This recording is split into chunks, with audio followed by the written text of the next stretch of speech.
5. Game 5. Game 5. They banned out the puck themselves because I think they were really unhappy with their 2-3 combination that game. They had no one who could run it at all for them. And Leshak Kuku just sort of had to suicide around the map in order to make any space, but they couldn't teamfight at all.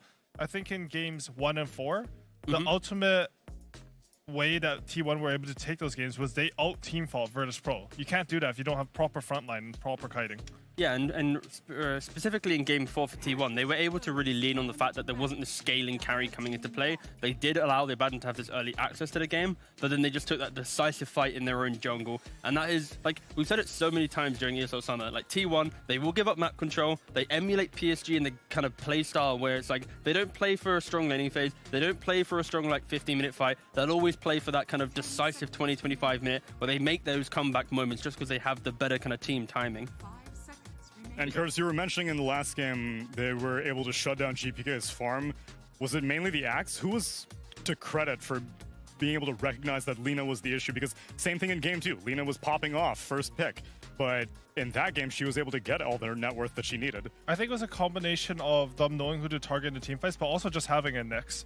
Nyx made it a lot easier. We even saw, I think the casters questioned it, whether Abaddon took that Aegis. I think the next team fight happened and Lina died, even though Abaddon lived with the Aegis. This means that Lina doesn't get to scale. Lina's a hero that you need some base items before you can start playing for damage. You need Yule's BKB travels. There's a lot of gold that is only basically plus 34 damage. It's once you get that Daedalus, the Desolator, MKB that you really start popping off with steroids. But also Kuku on his Axe, he did absolutely pop off where being able to like hit these 2-3-man calls in these kind of closed off areas. Development of draft though, T1 this time coming into the second phase, they take away the Void because don't forget, game 3 Virtus Pro, they had the Timber, the Void, the Death Prophet, and they pretty much walked over T1. So yeah, this is kind of development of the meta of this grand finals, T1 taking away one of these big carries, but also banning out the Death Prophet themselves. I think taking the Void also enables Nyx in a way. We saw in that game 3 that, was it game 3? Yeah, game 3. Nyx would use his spell to use Burrow, and the Faceless Void would just use time dilation on him. And he was just a burrowed creep. That's true actually, yeah. A burrowed creep. This also gives you a lot more team fight to back up your Leshak.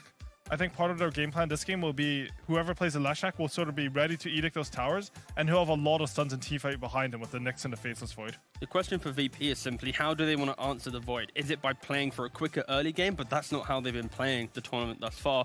Or is it by maybe adding in some saves, adding in some ability to annoy the Void where he, like his early chronos aren't going to be as clean? How about a Wraith King, where you kind of solve both things? You can take on early aggression with your skeletons, or you don't need to save if you have a built-in save of the Aegis. That would be the go-to. I think T1 should be aware of that. Yeah, you now get the Invoker. Wraith King is a classic for the Faceless Void. Yeah. Now, normally I would consider Invoker to be like a denial pick, but that doesn't feel like a very Carly hero, even though I love Cataclysm plus Chronosphere. He does play Invoker.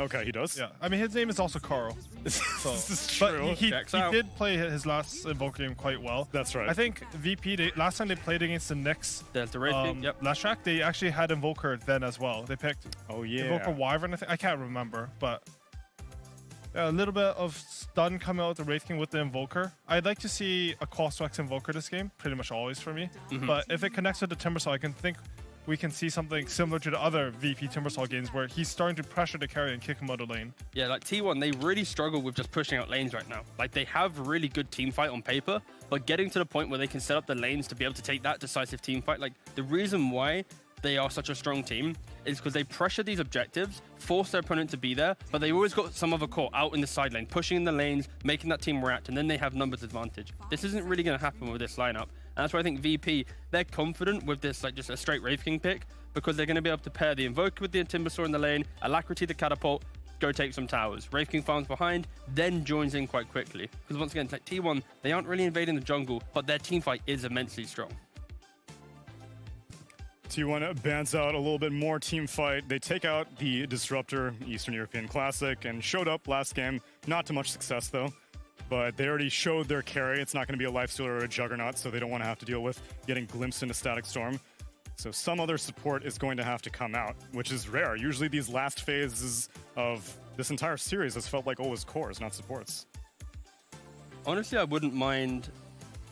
do I want to say Oracle? I don't think I do.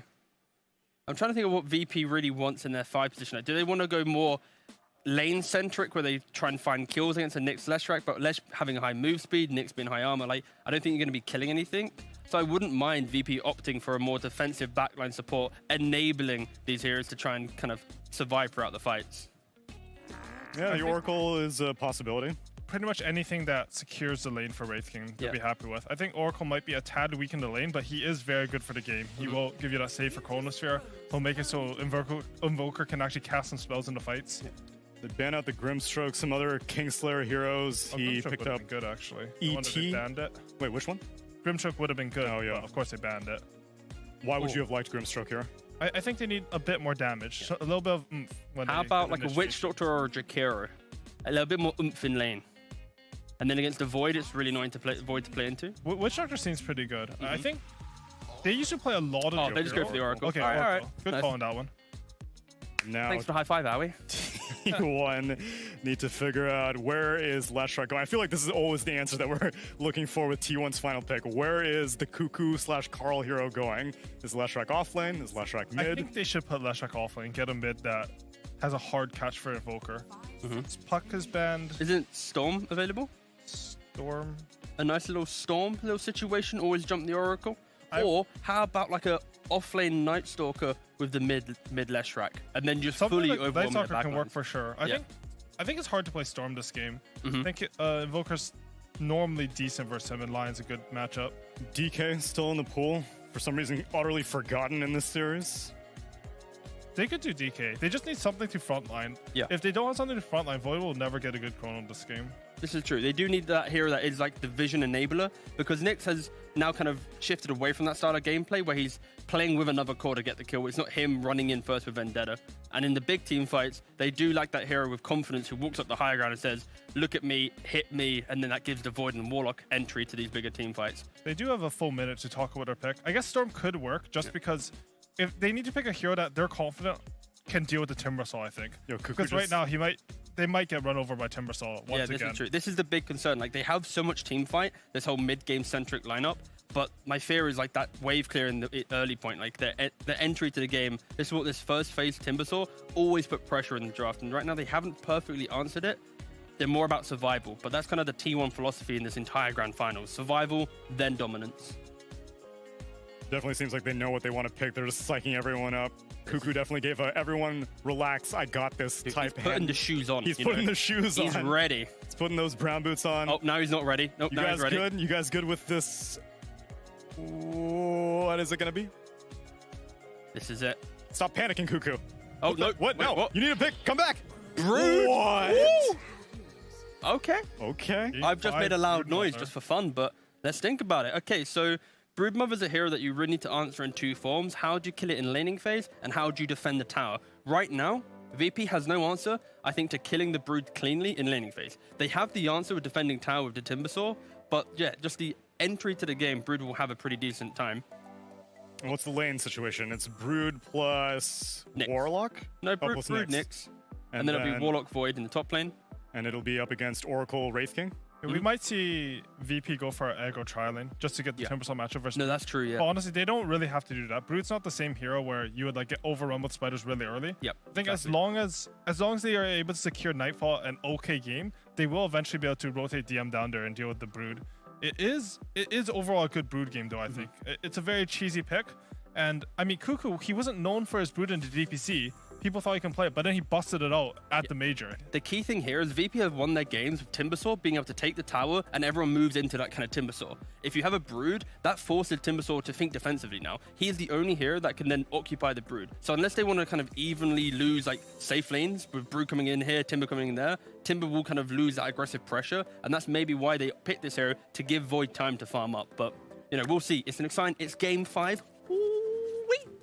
Yeah, both teams seem to have pretty similar scaling across the board. The offlaner is going to draw a bunch of focus. Timber on one side, Brood on the other. Your mid laners, you got the Invoker and the Leshrac. Pretty similar power spikes. And then Wraith King and Faceless Void, another direction. Yes, we really need a whiteboard, honestly. Like, I think right now, if we could have drawn some arrows and stuff about the shifting of map movement and stuff, that would be amazing. But luckily, we don't need to do that, because that's Those have been outlawed in Dota 2, unfortunately. We won't be drawing on them again. But I've brought you the premier casting duo you could possibly ask for. That's right, it's Sunsfan and Jenkins for game number 5.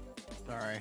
Oh man, I was really hoping you'd say Cinder in there, because that would have made a lot more sense, Tsunami. But yes, you're stuck with us, Suns fan and Jenkins, for Game 5 of this grand finals between T1 and VP. Both teams have looked absolutely fabulous at times. VP picked Abaddon carry last game. Did not work out in very big fashion, I guess you could put it, Jenkins. Yeah. Now we have the last pick, Broodmother. Yes. By no means a free Broodmother game. Timbersaw, good game counter. You can kill all the spiders laying against the Brood quite easily. Yep. And I do like Wraith King plus a nuker against Brood in lane. Typical melee owner, and Brood is a typical melee hero. Oh, Cuckoo. Wraith Fire Blast into the Fortune's End. Split Earth not able to connect, but the Timber Chain on the other side. That's going to be first blood going to GPK. The Broodmother already falling, Jenkins. I mean, this is one of those, it's not, we've seen so many games of Broodmother, and I still can't decide what I think of him, but in the past, as a last pick, it's like you win the game fast or you lose the game fast. How's the dynamic now in this patch? I don't think it's that way anymore in the current patch, because you're going to be building into utility items anyway, so it's more so you fall off and become a typical utility offlaner rather than just falling off and losing the game. Right. So just because of the new build, I think that's not a problem anymore. Yeah, we see a lot of pipes as first item on Brood. Aghanim Scepter later. I mean, a lot of choices after the fact as we see the EMP come out. Split Earth is going to hit onto Nightfall. Fortune's End, though. Going to keep the Nyx Assassin in place. And it looks like another kill going the way of VP. So 2-0 start for them as they're picking more traditional heroes. No position 1 Abby. They're not doing anything crazy this time around. I mean, there is an Oracle. We don't see that every day, but Pretty standard hero. yeah, not that crazy. And as this was happening, Cuckoo was trying to make sure that he gets the lane matchup that he wants. He was paying close attention to where DM was on Timbersaw. He was running between the lanes. He really wants to be against this Oracle plus Wraith King, but this lane is quite difficult for Brood. It's 2 nukes, they can zone you, and then once you get the spiders, Timbersaw's going to be level 6, and he can rotate to that lane with the Timber. So not as free as a lot of other last pick Broods in prior patches. Yeah, 23 Savage is going to take a little damage here, but time walks it off. And it's not like the old Brood where you get the Spiderlings right away. You have to wait till level 6, and the question is, can he survive that long? As, like you talked about, tons of nukes coming out already. I mean, is this a game where Nightfall maxes? I mean, we saw the game. I keep forgetting who was playing it, but they maxed out Wraith Fire Blast. Is that something you look to do here, or are you still focused on your farming? That was the build throughout the major, maxing Wraith Fire Blast, because the crit doesn't really help you jungle faster, and it's mostly the skeletons, and you're not getting that many skeleton charges without already using skeleton charges. So it's this weird thing where 4 is kind of enough, and using the 4 points in nuke, or at the very least like 2 or 3 points in nuke, is often enough to get you a lot of kills, and you can show up to things that otherwise you wouldn't be able to. As we see the Carl Leshrak mid. So we've seen this hero basically between the off lane and the mid lane for the most part versus the Invoker. I assume it will be the typical Invoker going Quas Wex into the old Spirit Vessel, into Midas, and then eventually going for the Cataclysm and all that good stuff. Yeah, plenty of chain lockdown for Cataclysm, so eventually that will make sense. Whatever he builds into, eventually an Ags will come out. Carl, be careful. Very okay. GPK gets basically handed to him there. Goodness, that was interesting. And a lot of that comes from the fact that Carl is the type of Lesh mid player that he holds his points to see if he needs to use Lightning Storm, and usually he'll opt to go for more points in Edict just to do a crap load of damage the moment he hits level 6.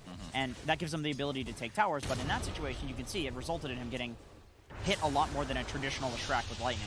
Yeah, you see the EMP come out. GPK, like, does connect. So Carl at half mana already, even though he just got back into the lane. And Cuckoo, on the other hand, 6-1 in terms of CS. I mean, what are you even happy with in this stage? Like, at what point, like, does it really come down to that level 6, or is it more getting the webs up to a high degree so that you can actually regen enough to withstand this burst damage? 6 is important because even though DM's likely going to rotate to his lane on Timbersaw, still, it's not a good hero for chasing around the spiders. Timbersaw's good at sitting in lane and making sure that the tower's never going to go down, but you're not really quick enough to deal with the brood spiders in the jungle, and so Kuka's going to be able to farm as soon as he gets level 6, and that's going to push these heroes that could potentially kill him out of the lane, and that's the problem right now, is he has to be so scared of this double disable combo between the Wraith King and the Oracle. And we'll see Whitemon harassing a bit with that Fatal Bonds.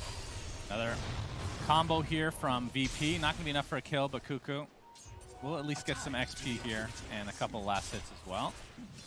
And Zephyr actually pulls an entire wave, so he went the just cut the wave and brought it around through the river, I assume.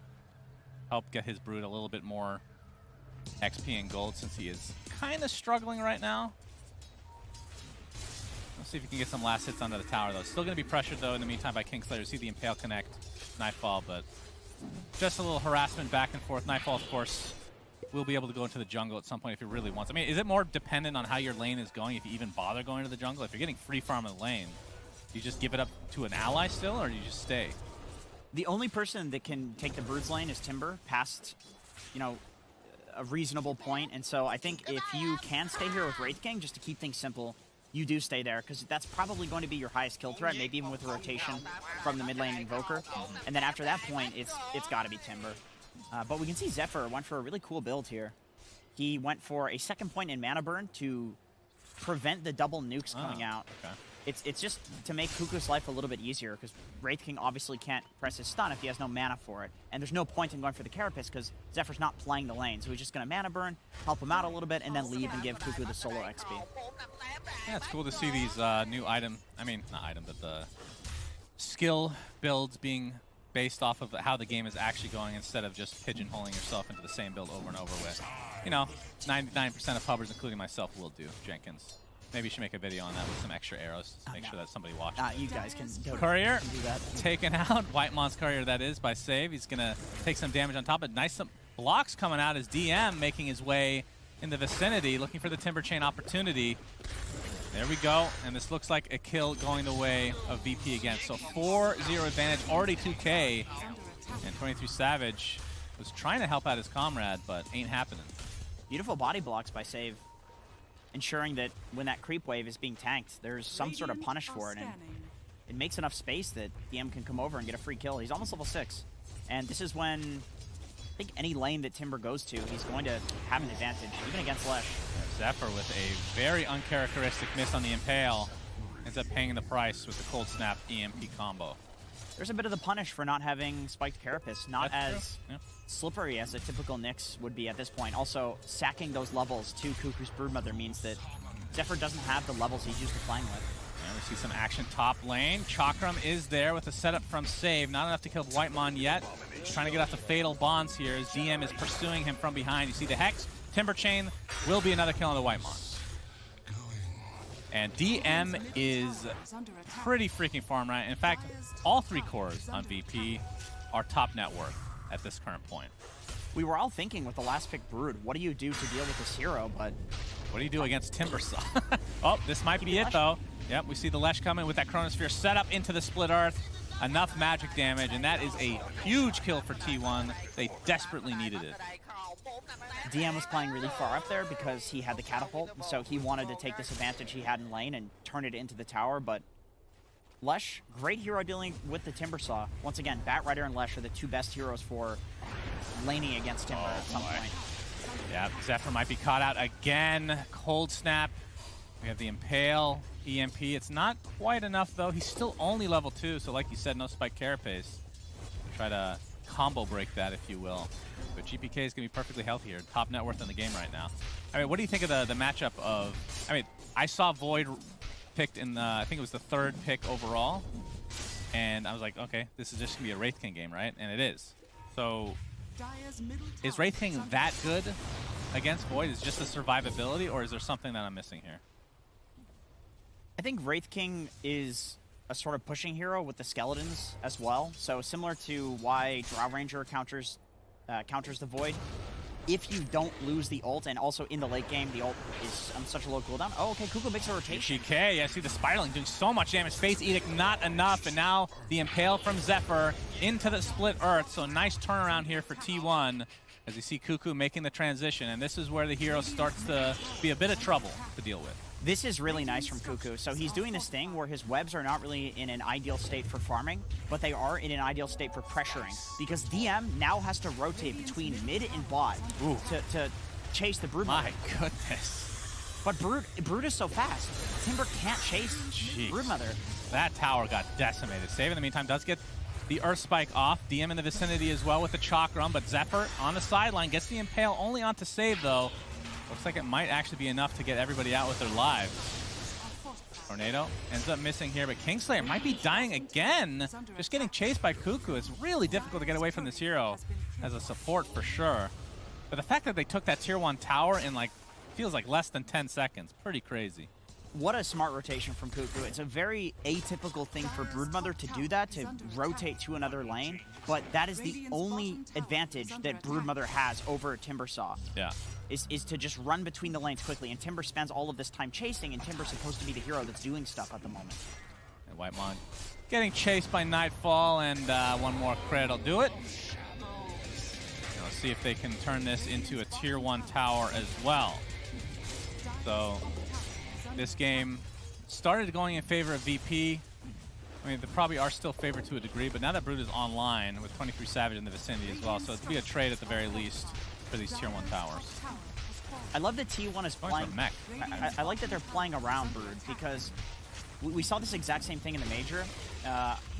Who was it? I believe it was EG. Maybe it was EG. Anyway, there was a team that was picking Ursa with the Broodmother, and they would put Ursa behind Brood, so anytime the Brood counter would run at the Brood, Ursa would be there to counter that counter, because that's typically the way that works. All of the heroes that are good against Broodmother are not good against Ursa, and T1's kind of doing the same thing, except with multiple heroes. They're putting the Broodmother with the Leshrac, or the Broodmother with the Faceless Void, so that way you can't just run Timber at this hero and push it out of a lane anymore. You have to go in there with like 4 heroes to get Brood to go away.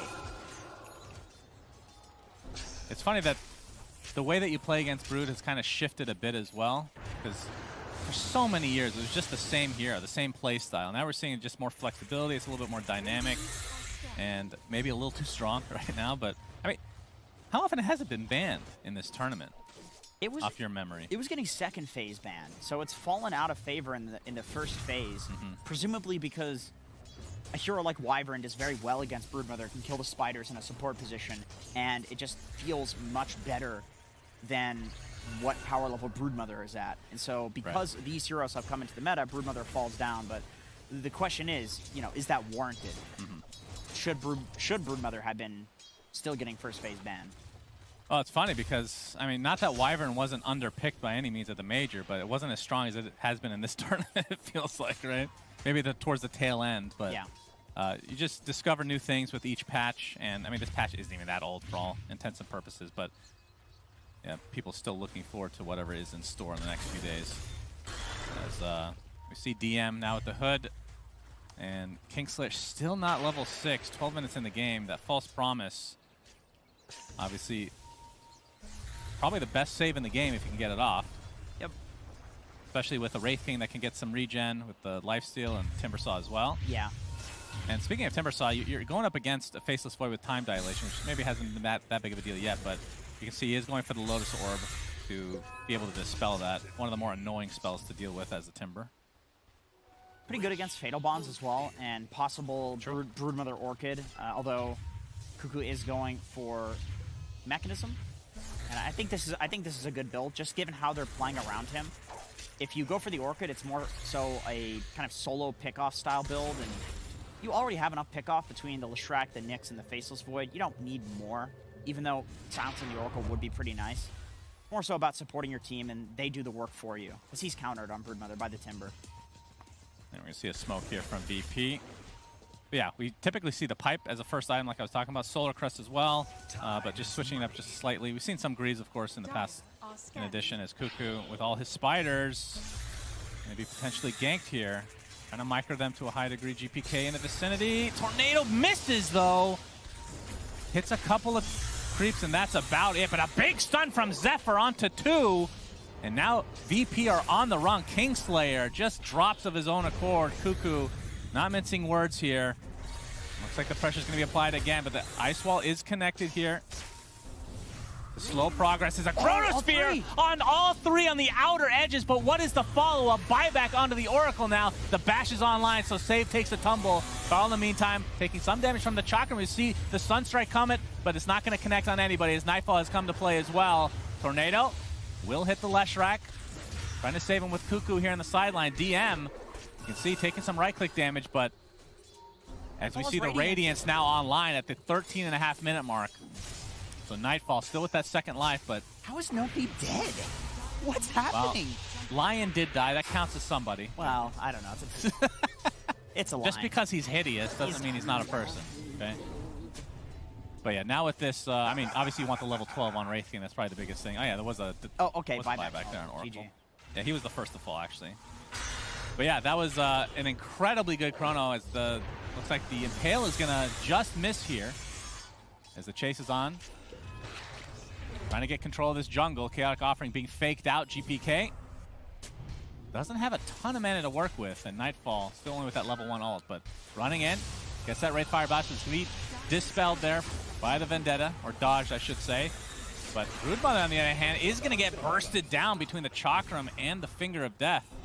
So VP getting full control of their jungle again. Just a little out of position there, you know, expecting that playing near that high ground is going to be enough to keep Cuckoo alive, but there's so much disable coming from the side of VP. And with Nightfall picking up his Radiance, they're super comfortable taking almost any fight, even into a high ground. They just want to punch people right now, especially with Chrono being down. Yeah, it looks like Nightfall is going for the SNY, so extra status resist, which doesn't do anything against Chrono, obviously, but that's why you pick Wraith King, to counteract the Chrono to some degree. Two SNYs. This is almost certainly a candidate for getting nerfed in the next It's patch. been nerfed. What do you mean? Not enough. I don't know. I feel like it hasn't always been SNY. It's just Sage into anything. Well, that nerfs it. I mean, it's half. Although I will say, Halberd has not been picked up very often. Oh, that's a bad item. Yeah, I don't know why. Too expensive. It doesn't get more status resistance when you level it up. Every other Sange item does. Oh, is that true? Yeah. Okay, fair enough. No need to get angry, Jenkins. I'm so sorry. Your passion for the game has already been noted, and your passion for killing birds as well. Don't get me started about them. I won't. Don't worry. I never want to hear that again. They don't even exist, in my opinion. Okay. Sure. All right, we have the plate mail on Timbersaw here as just a perseverance away from finishing the Lotus. And yeah, looks like Wraith King is top net worth though, so 1K advantage for him, but the next 3 cores, or the next 3 on the net worth list, I should say, are on T1 side. So I think this first Roche is going to have a pretty big impact on the game. And I mean, who would you favor for Roche fights? Probably T1. It's mostly just the Warlock and the Faceless Void that make that. I mean, if you eventually get the Leshrac Aghanim Shard, then that's a fairly big deal for Well, Roche. I guess VP kills Roche faster, but T1 can defend it better. Right? True. Or fight Yes, into it better. for sure. For sure. You can see the Split Earth Ag Shard, which I'm sure we'll see at some point. Started as a meme and then got buffed, and now it's incredibly good. Seems pretty good with Chrono. You're guaranteed, you know, you could stun into Chrono into multiple stuns, and I'm sure one of those will be timed that follows up the Chrono. Yeah, and they do have, I mean, if they get a big Chrono into a Fatal Bonds with Chaotic Offering, if it's layered towards the tail end of it, with that Split Earth, like you talked about, that is, I guess, their version of Wamokama, not too bad. Is Impale going to connect? T1 trying to surround DM here, but he is super tanky, and it looks like Zephyr's going to be the one that gets bursted down instead. Sunstrike coming up, but the counter initiation with that Chaotic Offering, the disengage, as Whitemon's little golem will take a tumble. So it's only 1 kill. We see these little like mini fights, and only like 1 person dies, 2 people at most. T1's very confident that they have this backup of Warlock ulti and the Chronosphere as well. Like, this is why they're playing so aggressive, because they know that even if somebody dies, the fight can be turned with one of these 2 abilities. And VP, they're playing very safe. They're kind of only frontlining with Nightfall for the most part in these fights, sitting in the trees with supports, as well as the Timbersaw, of course. Not an easy hero to go on. Nightfall. Okay, I think it's not going to be an SNY unless he has something coming to him now. It's just the casual Sage. And he did this last game. He's going to go for BKB almost certainly, but he only has an Ogre Axe queued up. If we get an interview, we need to ask what this is all about, honestly. I'm baffled. I love it at the same time, but I'm baffled. What other Ogre Axe item is there? Echo Saber. I don't think that's going to happen. Oh, thank you very much. Yeah, this helps quite a bit. Okay, Aghanim He's Scepter, definitely not for getting sure. a Dragon Lance, I can tell you that much. Yeah, probably not. That is a good stat item, though. I will say, Ags is very underrated on this hero. I don't know why it's not picked up more often. It's more like a 4th item. Maybe not, yeah, it's 3rd item. That not so good. Yeah, I agree. But we don't really see this 4th item, which is really weird. I feel like it's super, super strong. Because you're the carry, you're going to get it off of Roche. That's your Ags if you're a carry. Yeah, I mean, we haven't even gotten one Roche yet, so it's going to be a long game. It will. We're playing for the 60-minute mark. Yeah, sure. This is the issue with Brood. Okay. Oop, yep, Zephyr with that Spike Carapace setup thanks to that Radiance. 23 Savage jumps in as well. Remember, this is a Wraith King that you're dealing with. Carl has some damage. Oh, Splitter's not going to hit, though.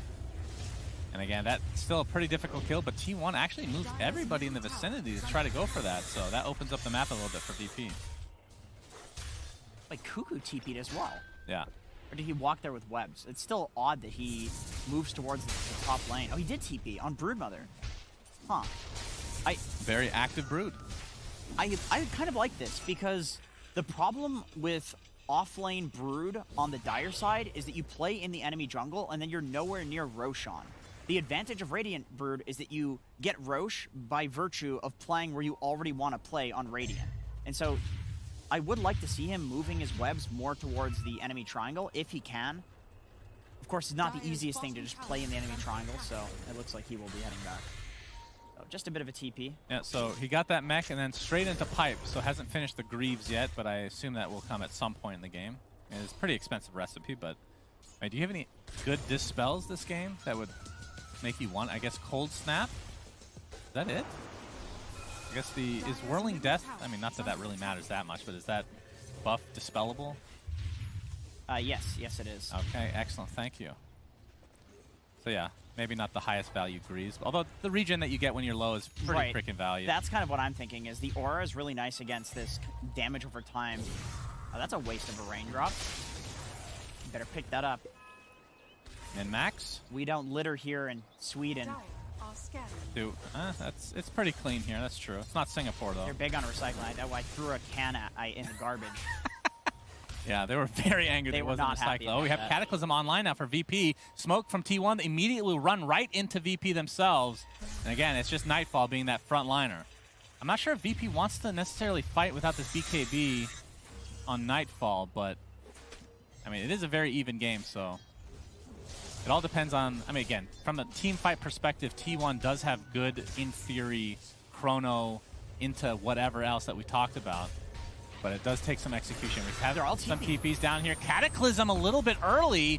Not really going to hit anybody, but Chaotic Offering is only going to hit one because of the Yule Scepter on the save. And now the Chakram comes out. Nightfall in the midst of things. Oh, a big Whirling Death into the Timber Chain. Blows up 2 instantly on T1 side. And now they are on the run. DM opening up a can of whoop-ass on this Timber Saw. And that'll continue onto Whitemon. Wraithfire Blast applies and crits him down to the ground.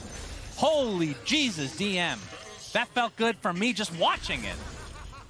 It's funny that in this game, the exact thing that T1 usually wins team fights with, which is their patience in using their abilities and their ability to kite. In that fight, it was the bane of their existence because they were so patient, and 23 Savage didn't want to just go for this 2-man chrono. He's like, okay, they've used Cataclysm, so yeah, I can do something better than this. They don't know Kata. This is an easy fight. Oh, watch it. Just wait for it. Wait for it. Oh, God. That stun, man. What a stun. So disgusting. That was nice. Yeah, beautiful setup from VP. Very patient. And, yeah, the Cataclysm ended up just being a bait, I guess, because it didn't hit anything. But, yeah, VP come out on top big time. But they don't turn it into a Roche or anything like that. Didn't have enough time. But we do see a 3-man smoke already from VP. Oh, there goes all the spiders. That's very sad for Cuckoo. Man, DM is... Oh, we have to hold that thought as the Warlock looks to be dead here. Didn't have Chaotic Offering, obviously, so... Doesn't provide much for his team without that shard, Jenkins. Oh, he's going to get his TP cancel. Yep, there's the cancel. Sunstrike to follow. Down goes the Spider. VP starting to take a little bit of a lead now. 4K net worth lead. And they should be going for this tier 1 tower at the very least. And Shard is actually going to be picked up by Nightfall pretty early. How many Spiderlings have been killed by VP this match? All right, you guess. Do we answer this? Well, yeah, it's fun to try. Let's see. So he just killed about 50. I'm going to say like 200. What? Okay. Wait a minute. I'm going to say... There's no way. I'm going to say 85. Okay. I'm going to say 85. I get a mulligan. No, that's no mulligan. That's not allowed. Carl has his Pulse Nova going onto GPK with a nice ice wall to create some space. And DM in the river. The Chakram is out. He doesn't really have much mana to work with, so they'll have to just back here. All right, how many? 99? All right, I win. Okay, I wasn't that far off. You know? said 200 something. That's only double. You're an idiot. 774 gold from spiders? They're worthless, though. Yeah, but that's a lot. He's getting swole. I mean, if you have a lot of pennies, eventually you make a fortune. Jenkins, that's why you were hired at this event. We don't even have pennies in Canada, so I take offense to that. They're banned.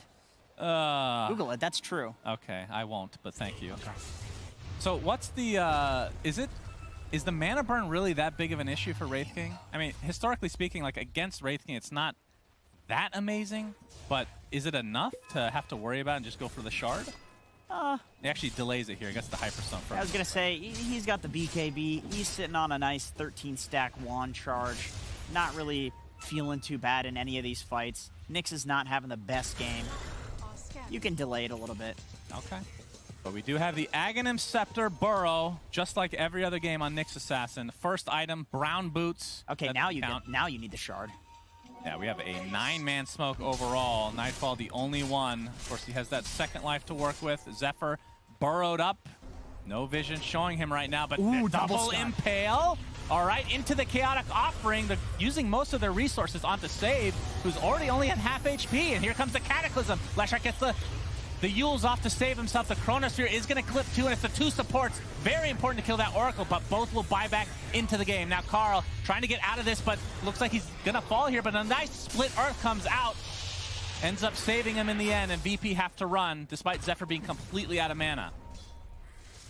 Too big. I mean, again, it's on the supports, but the Oracle is by far the most important person to kill, I think, in these fights. You don't normally see a Nyx Assassin initiating a fight with a long-range 2-man stun like that, but what a setup forcing these buybacks. And then he had another, like, 3-man stun as well as the fight progressed. Boom. Yeah, look at that. Chaotic Offering. Just not much to follow up is the problem. Yeah.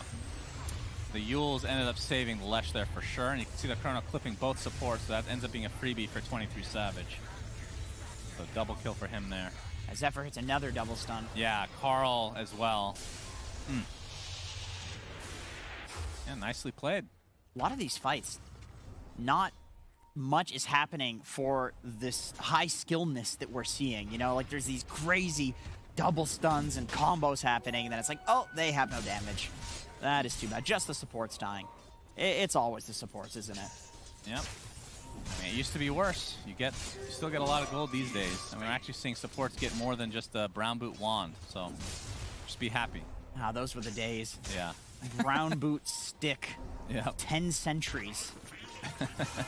He's living the life on Kingslayer. Right. So this, we talked about VP being able to take Roche a little bit faster than T1, especially with the alacrity applied to Mr. Wraith King, but with the Nyx Assassin in tow, no Chronosphere though, and no Chaotic Offering. I think this is the biggest reason that VP is feeling very comfortable in going in here.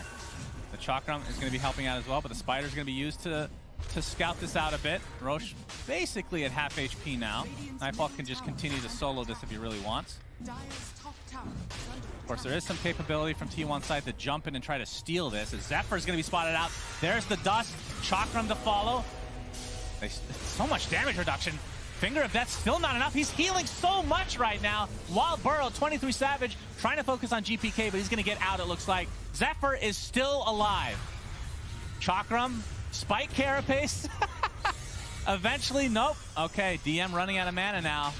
They're doing a great job of protecting Zephyr between the heals that he gets inherently with that Burrow and the Shadow Word. I don't think I've ever seen somebody be doing literally nothing and still be the MVP of the fight. He's doing nothing. He's inside his little home there. He's just there. Look at him. He's literally 10 polygons right there. He's literally an anthill. All right, if we're going to get more Nyx Assassin Ags upcoming for TI, let's get a little bit more polygons added to this thing, all right? That thing looks like We garbage. could use a couple more. It looks like a pile of dung. Yeah, it's quite bad. 23 Savage now going for Roche, though. You can see the spirits coming out. Try to get some vision here. Yeah, they just don't do it fast enough, but this is looking a lot like game, was it 1? Where we had a little bit of a stall here as we see the side cam onto Zephyr. Very important. Impale is going to connect. All right, the Mana Burn doing quite a bit. Nightfall going to get purged off. And he's ready to go back in again. Keep an eye on those polygons on the bottom of your screen as Roshan's getting quite low. Let's see if Cuckoo can go in and out of the pit, no problem. Does. It's another aspect that we didn't really talk about. Splitter's going to connect again. This time they're going to go on save. BKB popped by 23 Savage. That is going to be enough to take out the support, and they know he does not have buyback. And now the pressure being applied to the Wraith King. He's going to go down, but that is the first life. I believe he does have Shard. Chronosphere just to ensure that they get this Roshan. Looks like Savage gets the snatch, so the actual Roshan ended up going to VP, but the Chaotic Offering now used in retreat here as VP attempting to get out. Deafening blast applied there, but Nightfall completely surrounded and will finally be brought down. Didn't even have his Radiance on, by the way. Just trying to dodge that Spike Carapace, but interesting choice there. Either way, T1, very nice play overall. Yeah, great chrono from 23 Savage. Great job in the burrow, by the way. Yeah, just Pile of Sand was doing a great job there, sitting in the middle of the fight, pressing his stuns off cooldown. You know, he gets to relax and have a vacation right now for, oh, what a beautiful replay. So good. Yeah. Oh, he hit a button there. Okay. I think he did hit a button. That was Spike Carapace. I believe that was one of his buttons. God, what beautiful play. The Ags is crazy, though. You get the damage reduction, you get all this guard. Every single skill is upgraded while you're inside. It's worth noting that a big reason he's so tanky is, number one, he's a pile of dung. And then number two, Cuckoo has all of these defensive items. He's got these auras. He's got Greaves aura. He's got Pipe aura. He's probably solar cresting the boy. Okay. It's not Greaves, okay, but still got the mechanism to work with. Lots of effective HP there, and the Warlock heal, of course, with the Warlock Holy heal with the Holy Locket, like you said. And, I mean, you get 1.5, I think it was 1.5 HP percentage regeneration and mana while burrowed. So, on top of 50% damage reduction, again, I've always felt that this Ags is crazy. I don't think that last patch that upgraded from 10% from 40 to 50, I know it's pretty big. It's always been this good, though, for the most part, you know? Undervalued at the very least. I'm with you, and I think when you look at the talents, whenever you talents like this, like stun duration, cooldown reduction, it's always going to be better. And of course, Eon Disc is really strong, so that works really well with the damage reduction. Octarine Core is quite a strong item. That works really well with the Nyx Assassin in the burrow. So a lot of things going in the favor of Nyx in this patch. Sentry wards being so small, making Nyx's early game a lot better. Yeah, I mean, despite that, though, I mean, the game is still technically in VP's favor if you're looking at just the net worth. Obviously, the Aegis is online for the Void. As we can see, Wraith King now, Nightfall. Yeah, the net worth has kind of bounced back and forth here after a pretty good lead for VP. Wait, what is he going for on Nightfall? He has Demon Edge queued up with the Hyperstone on the Wraith King. Let me click on it. So Radiance, BKB, Sange, Hyperstone. Okay, switch to Scotty now. Is he just it gonna just a casual he's gonna leave that as a Hyperstone? The Madman. All right, we'll see. Big damage, I suppose. Yeah, big boy indeed, VP. Juicy boy. Basically even game, though. This is very tense. Again, game 5 of the grand finals between these, I would consider them 2 of the top 4 or 5 teams in the entire world right now. And the fact that we get to see an SEA team play CIS, that's not something, again, Animajor has been like the only thing along with the Singapore major this entire year through COVID and all that. Very awesome to see these guys clash here. Yeah, I agree. I think at the end of the Singapore major, people were looking at SEA and CIS as potentially the weaker regions, and these guys are just absolutely proving that wrong. I think the SEA qualifier is probably the hardest qualifier. Yeah, I think they're only getting 2 teams as well, right? If I'm not mistaken. One team. It's going to be T1 plus 1 team. Oh, right? yeah. Which is... I'm not sure, actually. I think that's the case. Either way, you're my analyst, by the way. You're supposed to be able to answer that. Just saying. You know all I watched was NADPC. I was with you. Yeah, but I'm telling you what I know. Okay, Okay, I just see. agree with me. Okay, yeah, you're right. Okay, thank You're you. totally right. 23 Savage has his chrono available. You can see, Zephyr gets off the spike carapace. Again, this is Wraith King we're talking about. They're going to take him out really fast. Pops his BKB, though. Yeah, and there's the False Promise. Okay, have we seen False Promise? I have not seen it personally. Has he cast this? Honestly? I'm sure he has. I'm sure he's casted that. Maybe it's just something I miss in the chaos, but I mean, there has been a couple fights where he dies right away because they focus him, which is what T1 is supposed to do. The only great false promise target is Invoker. Wraith King's very survivable, Timber very survivable, and usually he's just out of mana, and so he's useless anyway if you save him. Maybe that's why we haven't seen it. Okay. All right, fortifications pop from VP as T1 attempting to go high ground. Of course, with that Nyx Assassin burrowed and the Diabolic Edict from Carl makes this a lot easier. Heals applied to 23 Savage as well. And I don't think he has a Shard on the Warlock. No, it doesn't look like it. As Zephyr gets off the stun, the double stun in fact. They're going to be happy with the tier 3 as the Aegis has been claimed by Roshan himself. So things might slow down just a bit here. And again, this is dead even, Jenkins. Dead even. This is true, but the momentum seems to be swinging in the favor of T1, and it's mostly because their team fighting is just a lot stronger at this point. Invoker hasn't really been a huge factor in these fights. The Cataclysm, there's not enough setup stun for it. There's Lion and Wraith King, but the Wraith King's been getting focused and dying, and I mean, Lion can't get in there. He's Lion. The guy's sitting on 1,000 HP. Yeah, I mean, the more I think about it, even the Oracle, you just talked about it briefly, but what is the point of this Oracle? Is he supposed to be dispelling the Fatal Bonds? Is that the biggest thing? Because the False Promise, like we said, is just, they don't have like a crazy, it's not like a terribly, like some crazy hero that just synergizes really well. I think it's mostly to, False Promise. You can save 2 heroes from the Chronosphere. You can use Fate's Edict on either the... Okay, yeah, if you're outside the Chronosphere for the save. Yeah, Okay. you could, it's like you protect from the Leshrac, you can disarm the Void, but at this point, where the Lesh is not the primary concern remotely, to be honest, it's Nyx and Void that feel like the real issues. Then the Oracle feels kind of useless. Okay, I keep seeing these items. Oh, he's going Scott. He's still on Nightfall. Yeah, Nightfall has a very weird, this is like the His queuing Costco system is- inventory. He just goes, he queues them up literally one individual item at a time. Taking little samplers. That is so weird. There's got to be a reason for it. Yeah. As we have a dust here, but it's not going to amount to anything. Two smoked heroes from T1 side as Cuckoo in the trees. We see the Forged Spirits here, scouting him out a bit. And yeah, Nightfall now has his Scotty officially, as they do a 4-man smoke here. And yeah, Refresher on GPK, so double Cataclysm available. But like you said, not the most setup to actually enable it. It's not reliable is the issue. If they can get Lion on top of somebody where he doesn't just immediately die, then Yeah, it's going to be a lot of damage. Onto Nightfall, Zephyr not going to be able to hit the Impale there, but you can see the army of spiders are here. And the mana burn, again, not going to really matter too much in terms of the second life for Nightfall because of the shard, but still pretty annoying that he can't stun anybody. Zephyr is taking literally 0 damage. I mean, it's Okay. percentage heal versus percentage damage. Which wins in the end? Oh, Cataclysm combo, it's a double! It's not even that much damage though. Now 23 Savage gets off the Chronosphere. Gonna focus on the Invoker, but there's the False Promise that you talked about. Trying to do the damage through that with the Impale to follow.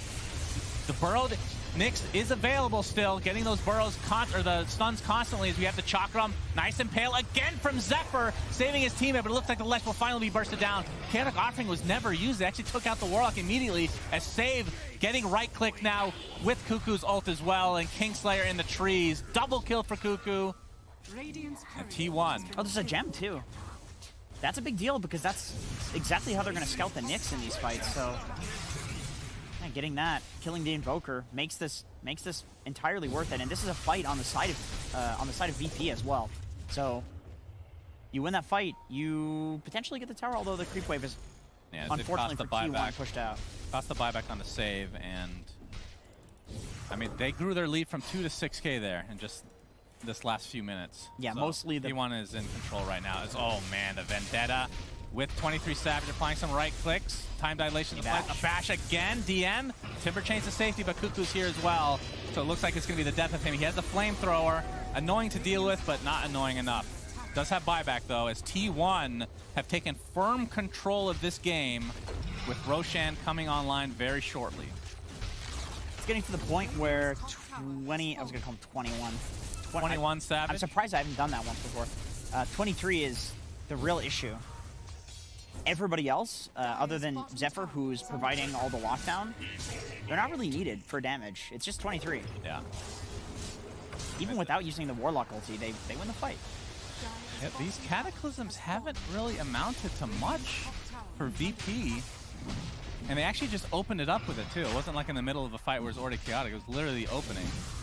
As the Roshan number 2, T1 is going for it. VP not in the vicinity. And we can see, of course, there is a shard available. I'm fairly certain, by the way, that the reason Cataclysm didn't do that much damage in the previous fight is because of all of the spiders. I think the spiders are soaking up a ton of the damage. Okay. And Cuckoo didn't have a web in the position. It was kind of awkwardly placed where the spiders were splitting up. And I don't know if he was doing that intentionally. If he was, that's some god tier, like, big brain stuff. That's, yeah, that is actually crazy. It's just sick. soaking up the damage. Wow. Well, Aegis now onto the Lesh. We have Cheese on Mr. 23 Savage himself, and yeah, was a shard on 23 Savage as well? Yeah, so he gets the reverse time walk.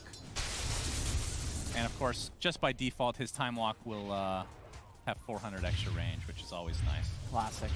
Of course, he's going to be playing for the next Roshan, where he can pick up an Aghanim Scepter. Oh, yeah, of course. As a greedy carry player, he will never be caught dead buying that himself. Yeah, of course. Oh, GPK actually pops his refresher, or we see the Cataclysm come online. The creeps. The Meteor is there with the Spike Carapace, and yikers. It's doing no damage because it's always surrounded by creeps or spiders.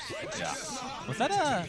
Did he Cataclysm and then Refresher Cataclysm, or did he just Refresher Cataclysm? He Cataclysm, then Refresher Cataclysm. That was the double. It's just, once again, it's getting soaked up by creeps. It does significantly less damage when these creeps get hit by it as well. Well, who knew that Broodmother would counter? That's so strange. That is such a random thing, as T1 very close to winning this tournament in this best of 5, game 5. They get that mid racks. Invoker's dead for 45 seconds, so this, I would think, is minimum 2 racks. Of course, the tier 2 still up top in that bottom lane. Triple Chrono! 3 heroes! Save, takes a tumble, big impale, only connecting on one, maybe not so big after all, but there's the save onto DM. He can go back to base, but now the pressure is onto the Wraith King. That is the first life to come, but 23 Savage wants to go for the support, doesn't get into the fountain though. Completely surrounding Wraith King. 3 dead, T1 look to be winning this in great fashion. Fortification is popped. They want to play it safe considering they don't know the buyback situation potentially here. You can see T1 finally not smiling, even though I love it. They're taking this very seriously, Jenkins. Yeah, for once. And they're going to take this set of racks on the top, and now they go for throne potentially because that tier 2 is not available for the taking. Zephyr just setting up his base here inside the VP base.